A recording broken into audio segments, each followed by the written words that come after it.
I'm thrilled to introduce a three-part series about making smart choices while shopping this holiday season.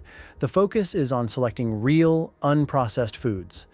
I strongly advocate avoiding sugar, artificial components, processed items, and processed vegetable seed oils.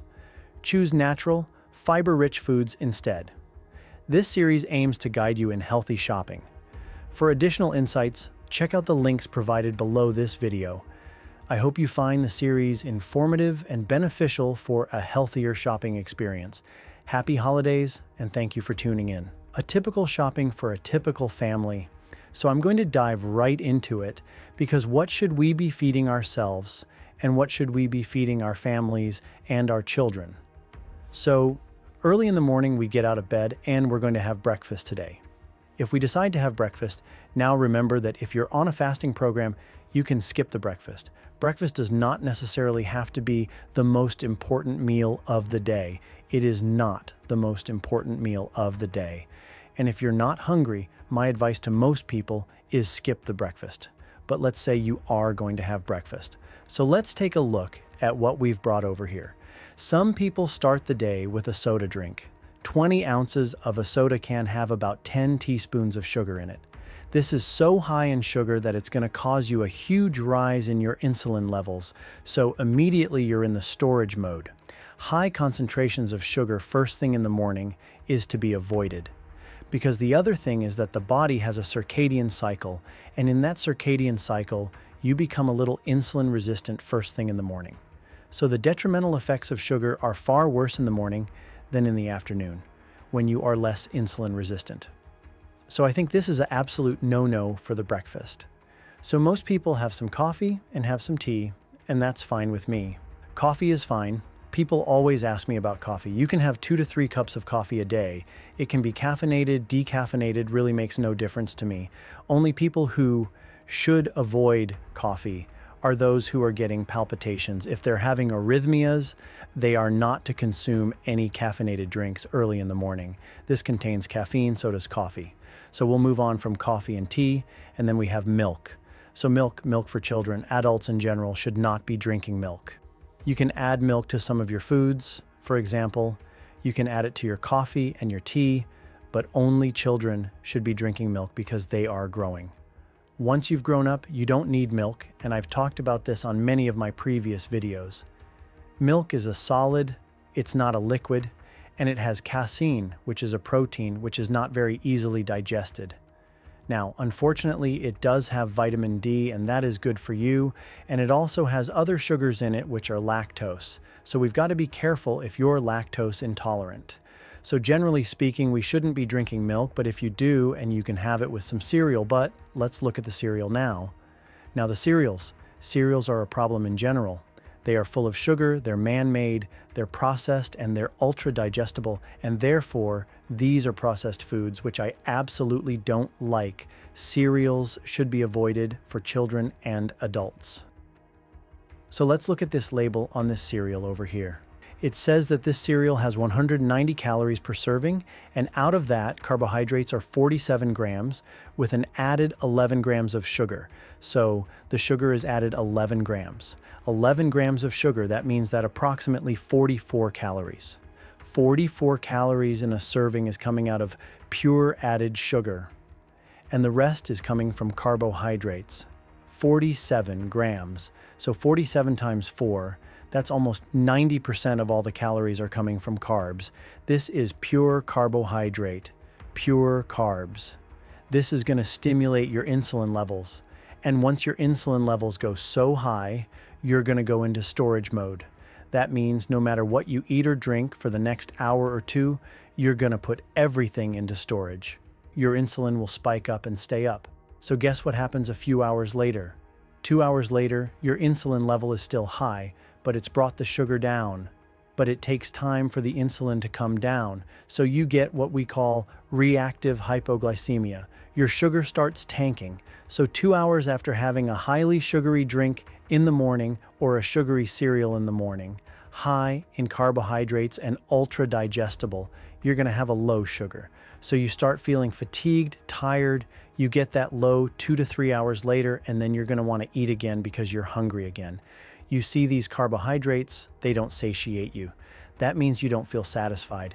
It's not like you've eaten, and now you feel, oh, I'm full, I don't need to eat anymore. No, you can keep eating carbs. The signal to your brain never gets there that you've had dinner, or you've had breakfast, or your stomach is full. Carbs do not deliver the signal. The signal that you've actually eaten and you are now full comes when you consume fats and proteins in general. So these carbohydrates don't give you that good signal. Not a very good idea to consume cereals, even for children. Now they talk about fiber in cereal. Let's talk about the fiber. The fiber, let's see how much fiber there is in this particular cereal. It says dietary fiber, 6 grams, of which less than 1 gram is soluble, 5 grams are insoluble.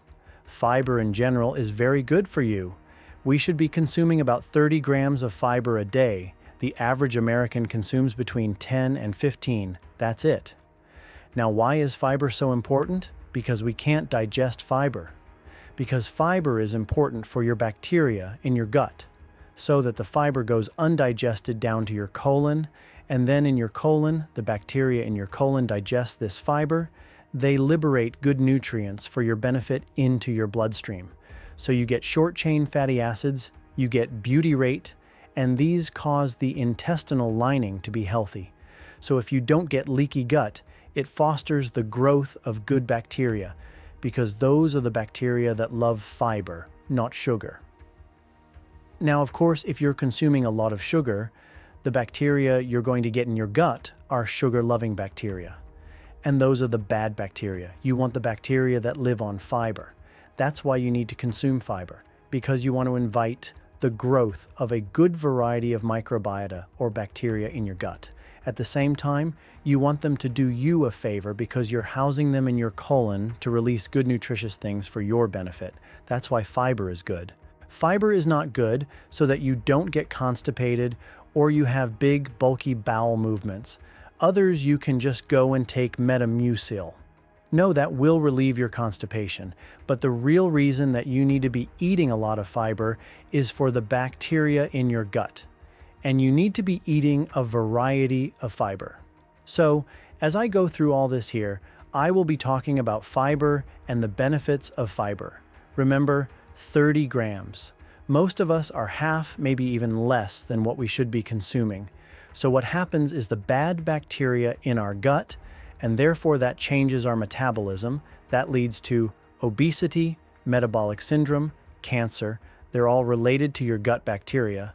Very important. Now, the other things that people do have for breakfast is eggs. Eggs, what's wrong with eggs? Nothing is whole, it's natural. You can have 2 eggs a day, you can have 3 eggs a day if you're a big person and very active, no problem. Yolk, is yolk a problem? Absolutely not. So some people say that, oh, there's too much fat in the yolk.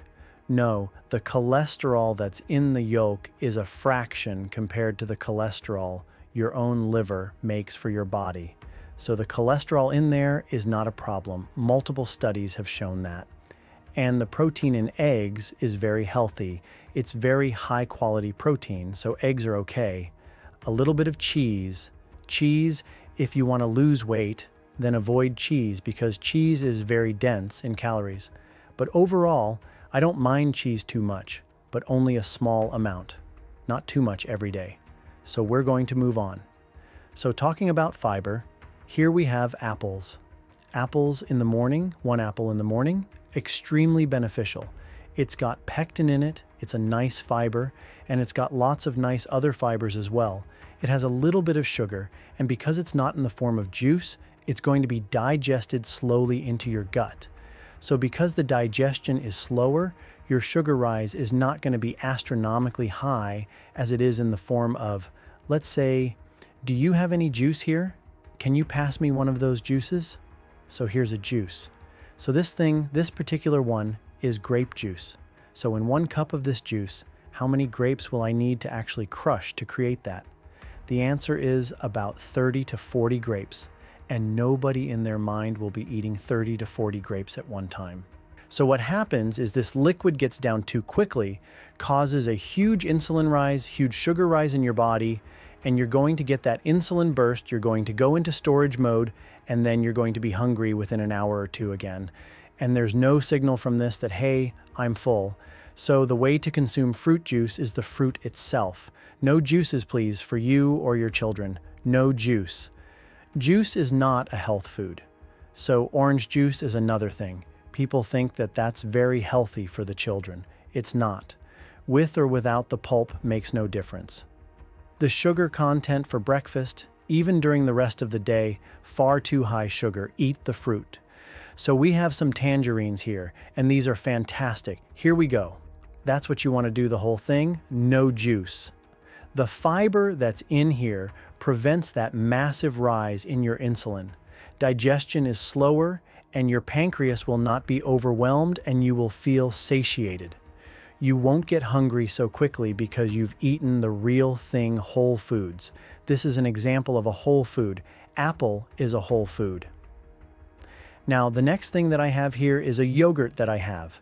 Is this good for practice? And the answer is yes. This is a fermented food. It's yogurt. So I'm very fond of yogurt. I think that yogurt is very, very good for you. Just make sure there's no added sugar in it. So when the sugars are in the yogurt, that's not a good idea. Look for a yogurt label that has no added sugar in it. So yogurt has lots of probiotics in them. And you can eat kefir. Kefir is another one. So yogurt. Now what I have with yogurt every day, or kefir every day, is blueberries. I don't see blueberries over here, but blueberries. The darker the skin, the greater the phytochemicals inside, the flavonoids, and they are not for you. Even though most people think that it's for you, it's for your bacteria. So again, the theme is your gut bacteria. When you put the right bugs in, and they are feeding on polyphenols, you're going to grow the right bacteria in your gut. You want the right kinds in your gut, and you want them to stay there, and they will heal your body. They'll prevent metabolic syndrome. They'll prevent leaky gut syndrome.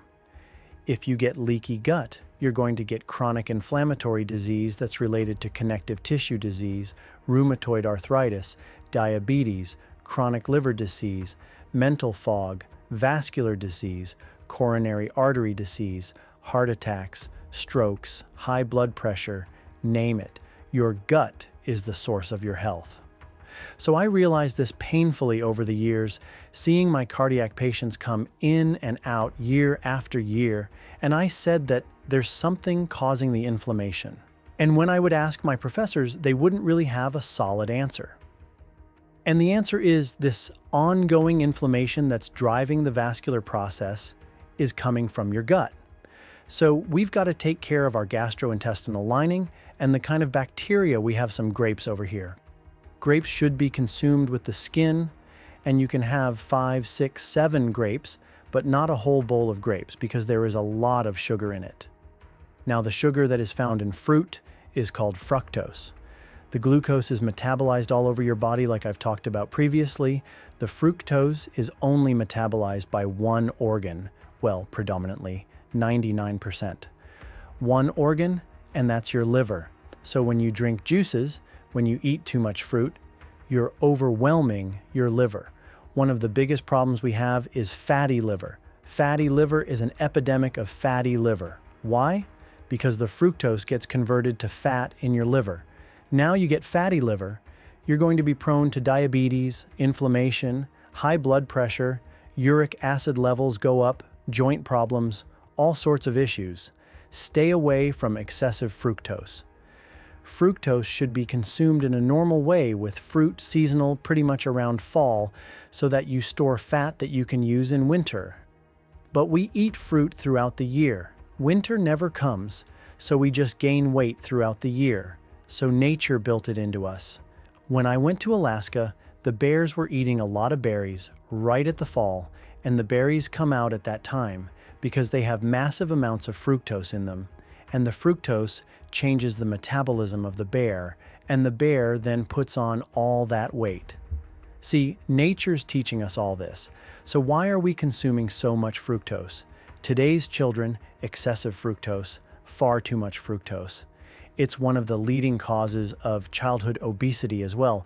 It starts right here in the kitchen. No fructose.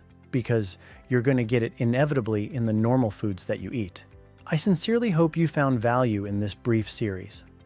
Remember, there are 2 more videos in this series that I'm sure you'll find equally enlightening, so don't miss out on them. Also, I encourage you to subscribe to our channel for a wealth of upcoming educational content. We're dedicated to providing you with informative and beneficial materials to enhance your knowledge and well-being. Additionally, take a moment to explore the links at the bottom of this video for access to a variety of other resources and videos we have prepared. They are curated to further guide and educate you on your journey to health, especially during the holiday season. Wishing you a delightful, healthy, and joyous holiday. Thank you for your engagement and support.